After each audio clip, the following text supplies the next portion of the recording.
On February 15, 2026, Zhengzhou Sank Group Machinery QT12-15 fully automatic brick-making machine was successfully put into production in Guinea.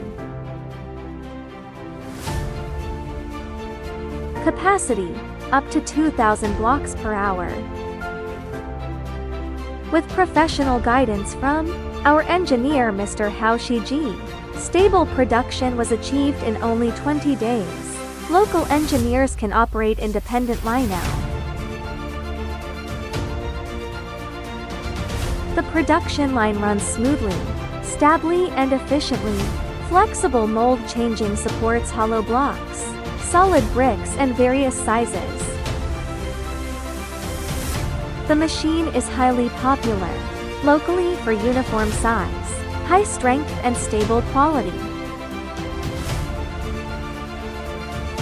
Since the completion of training, the customer has received daily orders for more than 600,000 bricks of various types.